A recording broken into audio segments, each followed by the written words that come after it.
मुत्सावादा वेरमणी सिक्खापदं समादियामी. मी खोटे बोलण्यापासून अलिप्त राहण्याची प्रतिज्ञा करतो. म्हणजे मी काय करतो? मी खोटं बोलणार नाही, खोटं बोलायला लावणार नाही, खोटं बोलून कोणाला कोणीकडे पाठवणार नाही, खोटं बोलून कोणाचं काही लुटून आणणार नाही, खोटं बोलणारच नाही. आणि खोटं बोलल्यामुळे कोणाचा जीव पण जातो, हत्या पण होते. हे कृत्य मी खोटं बोलणारच नाही. कारण खोटं बोलल्यामुळे खूप काही गोष्टी घडतात. परंतु आता असं होते का? तुम्ही आता निर्धार करा. आज येथून उठलं तेव्हापासून समजा आता 6 वाजले 7 वाजले तर उद्या 7 वाजेपर्यंत मुद्दामच खोटं बोलायचं नाही. असं होईल? करून पहा, करून तर पहा. बिलकुल आपल्या वाणीतून खोटं बोलायचंच नाही. कुठलीही गोष्ट असो. बरं, तुम्ही म्हणशाल असं नाही, कारण आम्ही आमच्या ह्या मनाला, आमच्या या शरीराला आम्ही काय लावलं?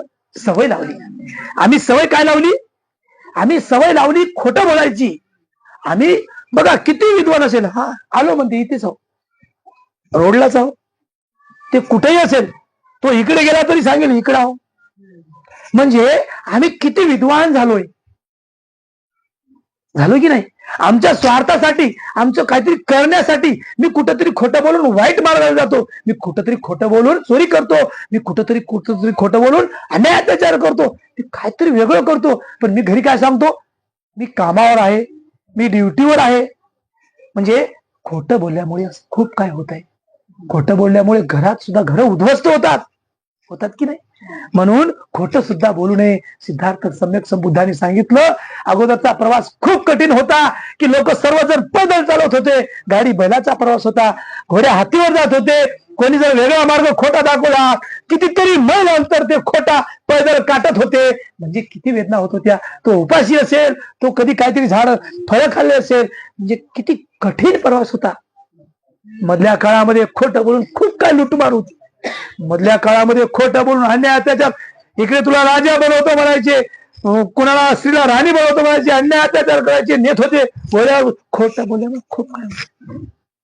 म्हणून सिद्धार्थ गौतमाने या शिलाची निर्मिती केली. त्यानंतर महापुरुष सुद्धा भरपूर झाले. परंतु डॉक्टर बाबासाहेब आंबेडकरांनी पिनल कोड 511 नुसार या ठिकाणी मुत्सावादा वेरमणी सिक्खापदं समादियामी याच शिलाचं त्या ठिकाणी रूपांतर पिनल कोड 511 नुसार 306, 365, 394, 420 आदी कलमानुसार, कलमा भरपूर आहेत. खोटं काय बोललं, खोटं कशासाठी बोललं, आता कलमा सांगला तर खूप आहेत. कारण संविधान काय चिकित्सा छोटी नाही. या कलमानुसार अटक होते, सजा होते. खोटं बोललं म्हणून केस करायचा, सजा होते.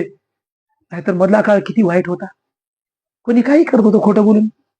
आताही करत आहेत, पण हे शील बोधांपुरतं मर्यादित नाही आहे. बरोबर आहे? आताच्या प्रकरणावर हे खोटं बोलून समुद्रामध्ये विमानाने, हेलिकॉप्टरने तिथे नेऊन पोहोचवून अन्याय अत्याचार करतात. पगार देतोय, डॉलर देतोय, किती म्हणाल तेवढे पैसे देतोय. काही महिलांना आपलंसं करून त्यांना त्यांची फीस देऊन नंतर सुद्धा दुसऱ्या मुलींना प्रवृत्त करून विकत घेतल्यासारखं तुला जॉब देतोय म्हणून खोटंच बोलून नेतात आणि अन्याय अत्याचार वाढतात. खोटं बोलून नेतात, अन्याय अत्याचार करतात, कापून खातात, भाजून खाऊ लागलेत. आपल्या आई बहिणीचं मांस भाजून खाऊ लागलेत. चालू आहे. तुम्ही पहा, मीडियावर पाहता ना, तुम्ही पहा मीडियावर. दुसरं काही पाहता ना, त्याच्या व्यतिरिक्त हे पहा, सत्य पहा. कारण हे खोटं बोलल्यामुळे होते आई. म्हणून याच्यावर आळा घातलाच पाहिजे. म्हणून या शिलाची निर्मिती खूप सुंदर आहे.